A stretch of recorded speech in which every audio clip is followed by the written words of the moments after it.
look. It's just very regular. I'm gonna grab one of these sauces. But yeah. Hey guys, welcome back.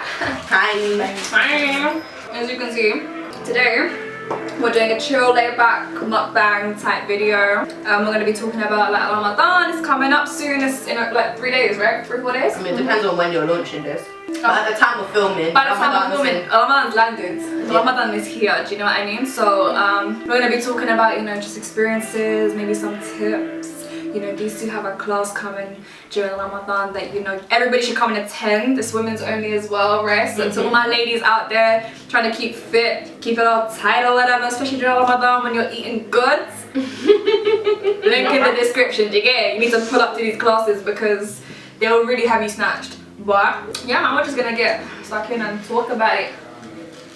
Wow. I wanted to talk about, do you guys remember your first Ramadan? Like how old? As in fasting, and even because obviously you can't fast because of medical reasons. Like it's only recently that, like last 2 years I haven't been able to fast. So what is that like? Well, the cheese sauce could be cheesier. Is it? Let me try it. I'm gonna grab some fries. Yeah, I've been fasting since I was a kid, like from when I was like 9, because I really wanted to fast young. Wow, isn't it? And I even remember in school, like they'd be like, you can rinse out your mouth or like drink and spit it out or something. Yeah, I used to do that. They honestly, because I went to school with all white kids, they were really concerned for my like well-being. Yeah. But I was always very stubborn about fasting and keeping my fast. But the last 2 years, because I haven't been able to fast, it's been a little bit more difficult for me because I really enjoyed like what you get from fasting from food. It's like stripping away that desire for food. But I also realized that it's not, Ramadan's not just about abstaining from food, it's abstaining from sin, period. Right? And like also increasing yourself in knowledge and making sure you pray on time. So I'm just gonna make the most out of it in terms of, like I have a lot of new books that I want to read about Islam, and like obviously I bought a Quran journal, so I'm reshifting my focus because I feel as well as a teenager, Ramadan was more so about the iftar. Yeah, like my mom's cooking. Did you guys ever like sneak in snacks? I used to do that all the time. I was so bad when it came to Ramadan. Only when I was on my period. And so, no one's supposed to know that. So like, do you know how you would hide it from your brothers and dad? I don't know why. See, my household isn't like that. Yeah, my household was like that, so I felt like I was fasting anyways. It's always like that. Like when you first had your period during Ramadan. No, I didn't really do the whole hiding thing. Yeah. But it was obviously, my dad's the one that bought my period pads when I first came on my period. That's what I was going to say. The first time I was on my period, my dad was the one that got me my pads. I'm on my period.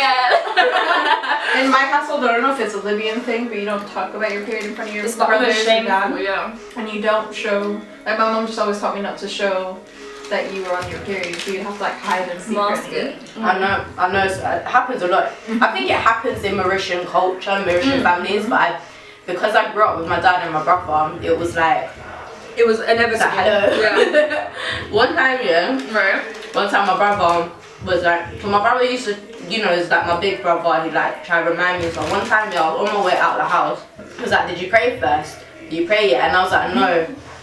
And he's like, okay, so make sure you pray, just as a reminder, just make sure you pray before you leave. And I just looked at him and I started walking out the house. And he's thinking you're disobeying him. And his friend was in the living room. So his friend's in the living room, and then the kitchen's after the living room, and then the front door's like after the living room. So like in between the front door and the kitchen is the living room where his friend is sitting. Oh my god. I'm at the front door and he's like, Dad, why are you not praying? And I was, he's like, why am I moving my? Yeah. What do you mean you're not praying? I was like, I'm on my period. Yeah. I had one of those days. I'm on my period. It's like, you don't need to tell everyone. I know, it's so awkward. I love how they say that after you basically badgered me for an answer. And then when I scream it out, you're like, oh my god, okay. You sit there awkward, like. Yeah, but you never move like that again. Yeah. Then they start to know not to ask too many questions. If you see me doing something, just let it be, boy. I remember one time where I was on a road trip. I must have been like 14, and I wasn't with my family. I was with family friends, and we were fasting. And we stopped by a shop to get snacks for later. But like for a moment, I forgot that I was fasting. So I opened up the Coke and I was sitting there drinking in the car, and then everyone just turned. to me, and I'm just like halfway through the can, I realized because no one decided to tell me. Tell me before, like earlier. Yeah, but my mom always used to be like, "Oh, that's just a lot, like giving you like." Yes, the mercy from our mercy. We're half in this, the car. Because the way this is looking, yeah. By the way, guys, I've never had Taco Bell. This is Taco Bell, right? Taco Bell sponsor me. Have you ever had Mexican food? No, I have. Okay. I used to have A lot of Mexican like food. authentic Mexican food. It's like it's like American Mexican. Americanized food. This looks like mostly salad. I saw it as so it's just salads. It's not supposed to be like this though. No, there's nice meat, sauce in but I think the meat's not on like the side and stuff. What's in your quesadilla? It's just chicken and cheese quesadilla. See, I'm so uncultured, guys. I want to do a mukbang though from like every country or like the But you need to get country real as well. Mexican food as well. There's a really good place. Yeah, I'm not trying to do all of this random stuff. Halal again. Okay, this is the issue with Mexican food. It's hard to find like halal spots. There's one in Victoria's halal and it's really good. Yeah, periods are mad taboo, I feel like, in most cultured households. Like, but for example, I have family members that would never speak on it. Ever. I'm like, y'all are weird. Like, it's really weird. I've met men that just get awkward about it. I think that's strange too. Like I remember working in retail, and I obviously because my condition, I didn't know at the time, but I had really bad periods because of it. And I would have to go home if I was at work and I was in that much pain. And like I remember this guy said to me, my girlfriend gets periods too. Like she gets cramps. Okay. And she goes to work, and I was like, What? okay, but not all women's bodies are the same. Not all periods are the same. Like I have a girlfriend. I know about women. like you couldn't correlate the How fact that dare you. my pain. Like he just thought that I was like being over dramatic, and which is pretty much what he was trying to say. And I was just like, if it was up to me, we would have like. I told him if you could feel my pain, and then lo and behold, years later, in New Zealand they get time off. They get time off now. When you're on your period. you should. I believe we should have that. Like, because I even really and truly, I feel like most women won't actually use that whole week off anyways. But we should have it as an option because, for example, say you have endometriosis or you don't know that you have some sort of. And it's one of the top 20 most painful illnesses. So how can you tell me that? Do you get it? Because they want us to. It's a women's function. They want us to sit in it as like the norm and just endure. And people forget that endometriosis is like one of the least. It's like the hardest thing to diagnose. Like they don't know if you have it or not. Like it's super reputable to diagnose them with that. So imagine living your whole life with endo and you just think you have a really bad period. Or you think it's normal. Yeah. You just think the pain is normal. I thought it was normal. I thought it was normal for so long, and then when I was talking to my friends, I was like, "Well, it's not normal." That's so strange. When did you start fasting, Miriam? Or when did you start trying to fast? I started fasting. I think maybe the year 6. What is that? Because I didn't start my period until year 7, like mid year 7. So the year before I start my period. So when you're like 10, 11. So started fasting that year, and then and then that. Sorry, I'll go like over your sauce. And then that summer, before I went into secondary school, is when I decided to put the scarf on. And then obviously went into school and then like. When you were 11. Yeah, when I was 11. If you don't know what that meant, go watch my last video or the next video. We'll see which order it comes out in. But yeah, man. I think Ramadan. I used to cheat on Ramadan though all the time. Like I used to sneak chocolates in. I remember one time I was in France. Yeah, I was staying with my cousins, and they had like a box of celebrations on top of their fridge. And the way the house was set up, it was like you walk straight in. It's 2 corridors. And one corridor leads to the kitchen, and then directly in front of that was the living room. So there was doors on either side. So me and my cousin used to sneak, grab chocolate from the top of the fridge, shove it in our teas, like under our tops here, and run into the bedroom and close the door. Look at you guys. And we used to just munch, like we had bears. Are you gonna hide from God? We weren't thinking it. We were thinking if we get caught, the way we would get beat, But I think one time they found, because we used to chuck all of the things behind the bed, thinking that they wouldn't see it. Like they don't come in your room and clean. I had the beat of my life that day. That's so funny. My mum disowned me that day. It was not even a joke. Wow. But ever since when then, you're a kid, your understanding of Ramadan is just you don't eat. And Do you know what? I started fasting quite early. Did you? I think I was in year 3 or year 4. Oh wow. But that's because at the time the daylight hours are really short. Yeah, see, I never had like Ramadan in winter. My whole all of my memories of Ramadan is always in the summertime.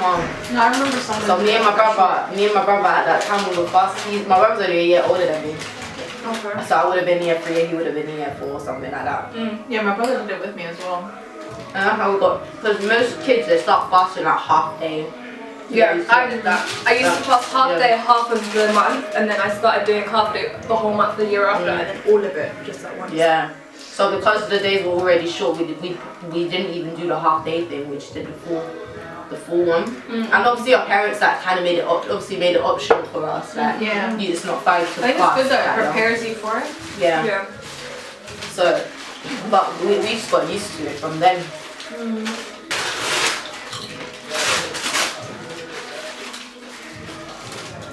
It's really good though, isn't it? It's so good. I have a question, I feel like reminds me of my teenage years. I feel like you can tell it's not authentic though, because it doesn't have the ethnic bang. Yeah. It's not the flavors, the venom. Like I said, it's Americanized Mexican. Yeah. But even like in America, like back home, we have Taco Bell, but everyone would also have. We had this favorite Mexican restaurant owned by like a family. That's where we'd go if we wanted like the real stuff. But this is more like food you have like after school, or if there's a half day, we all go hang out at Taco Bell. Yeah, we'd all hang out on Taco Bell and order some food.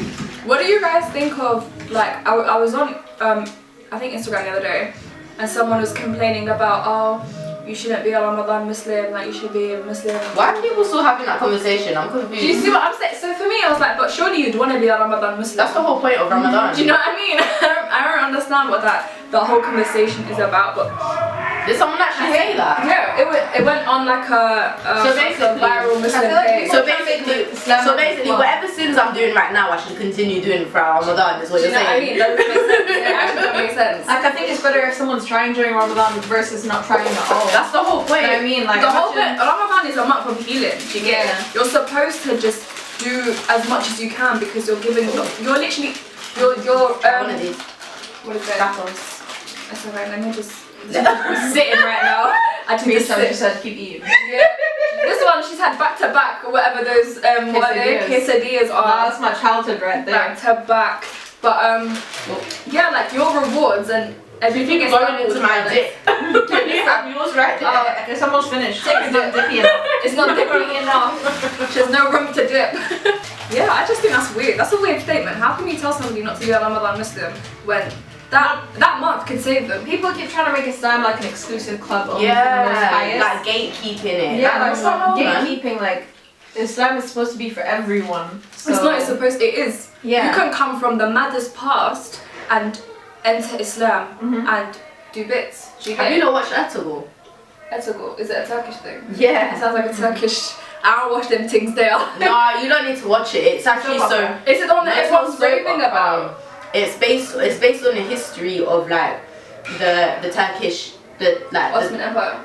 Yeah, the Ottoman or before the Ottoman Empire. Yeah. Okay. Even so, that's what it's based on. It's so interesting and like especially like they don't like dilute the Muslimic stuff in it. Like it's really Islam heavy. People really keep trying real. to mix culture in. That's what it is. No, but it's not even mixing culture. People put culture before faith. Do you get it? So and culture. So everyone has their own culture. 100. But is this the conversation? Culture and make it like it's like a ruling within Islam. Do you know? But this is what I'm saying. So the conversation isn't even a cultural piece. It's people take from how they want to live their lives and then try and put Islam as the forefront of that. Do you see what I'm saying? Yeah. So like you said, they're trying to make Islam like a core club. Like even I remember growing up, like even in like the UK, people that Islam became like a trend at some point. Everyone was reverting. It was almost cool like to 20 be. years ago. Yeah, like it was almost cool to be Muslim, and it was like a whole thing. I'm just like, why? What is the? I don't understand. Like I really don't get it, and I don't understand where this concept of perfection came from because that doesn't exist in Islam. Do you get it? Like we're not perfect. We're not built to be perfect. It doesn't even exist for the most pious. This is what I'm saying. This level of like status that people are putting out, it's really like diminishing the faith, or like not even the faith, but the people that are a part of it. What I noticed though is sometimes people who say, for example, they stay away from all kinds of sin. sometimes those are the people that will forget to be humble in terms of where they've now reached in terms of the level of practice, right? But then you're kind of backtracking by judging others and making comments towards others. There's a way to advise your brothers and sisters in Islam. 100. But anyone that come first. Yeah, people are forgetting it now. They're like just commenting so like harshly and saying, oh, so you're going straight to hell, or like that's dumb. Do you know what I mean? Or saying you're misleading the whole ummah, or like the ummah's lost. But it's like, why couldn't you privately message this person? Or even don't even private message me. Don't even private message me. No, like, I've seen some people who advise like in a way that their intentions are pure, if that makes sense. Like I've seen people try to talk to someone in that, like, if they've done something that's like really like big. Do you know what it is though? Look, I have two things to say. Anybody that says that they stay away from all sins is a hypocrite, because you can't, it's actually impossible for us as human beings to stay away from all sins. I could walk out the gym right now. It's a form of arrogance. It's not, you're a hypocrite. But that takes away from... It's hypocrisy, because I could walk out and there could be, the first thing I can see is two people lip sync across the road. Yeah. And they're just in my approval, they're in my view. So for me to come and, or for anyone to come and say that is dumb, first of all. Secondly, it's the moment you... The advice thing as well is for me, I see it like this, right? Us three are somewhat in the public eye, mainly you, like especially you, right? So regardless, we've put ourselves out there for knowing that people are going to say X, Y, and Z, knowing people are going to judge X, Y, and Z. Cool. I don't mind someone advising you, because ultimately we've put ourselves in a position for that to be a possibility, regardless whether we like it or not. But the way in which you advise me, if you're coming on an intent of I genuinely want to help you, read the message before you send it. Do you see what I'm saying? Like really establish what you're trying to say. Don't send the message. No. So I think there's nothing wrong with advice. No, it comes down to intent. Like if you're coming to, I'd rather take advice from my friends. Like, exactly. Like, you know what I mean? But people don't understand that you're gonna get that regardless, right? I have people in my life to advise me. Exactly. I'm not a bastard child. Right? But like, I understand what a bastard child. But in the case of, say, it's someone a revert, someone who's never been practicing and they're seeking advice, I think that's like... Seeking advice and giving free advice is different though. Yeah, unsolicited advice. I've had people in my DM saying, I have a book recommendation for you, the Quran. As if, like... Have you read it yourself? But it's like saying as if I don't know my own deen kind of thing. It's arrogant. You're being arrogant. But you need to understand, so one of the... But if I wasn't practicing, that wouldn't bring me to... No, there's a saying that goes, for those who believe that once you start believing that you're pious, that's when you're in trouble. Because you'll never reach a level of piety where you can say, yeah, I'm pious. Yeah, I'm pious now. And you're not pious, I'm bad. The most pious people I know will never say that they're pious. Exactly. Or they'll never think that they'll never think that. Yeah, they think they have a lot more work to do, because the truth is we're always going to have work to do. Exactly. What I mean? We always have levels that we need to work on. Like, we're in the dunya, like, it's not supposed to be, oh yeah, I'm here, I made But it. this is what I'm saying, like, the concept of perfection doesn't exist in Islam. We're not here to be perfect. We're here to prove ourselves. Do you understand? Yeah. Why is it? They say it's written that the best amongst Adam's sons and daughters are those that repent. It's not those that collect the most good deeds or the most that are outwardly X, Y, and Z. It's the ones that come back. That's what's key in faith. Do you see what I'm saying? Like, I'm coming for whose stuff now. Oh. I'm taking back with mine. I don't know you're talking serious stuff. I know. And she's like, this is my moment. I'm just like, this whole faith conversation. Do you know what I've realized as well? Like, I'm very open to any type of conversations, but there's certain things. Quesadillas done. She ate all of them. I ate another one. There was only 2 in it. Was there 2? I felt like there was 4. You said there was gonna be too much food. That probably would have been the only thing Miriam would have liked. That's alright. I promise you I'm good. No, I liked it. It was cool. You weren't a fan of that crunch thing, innit? It was alright. It was alright eventually. I'm sorry, I scuffed it down. You know, I'm good. I'm fine. That's like my favorite. I'll be honest. I'm so full right now. That's why I'm just sat here like this. What did you eat? I ate half of what we just had. I had chips. Some chips. Is that it? Lena, are we finishing this? Is it down to us? How much did we order? What did you just say? We are sisters. Haram! Oh my god.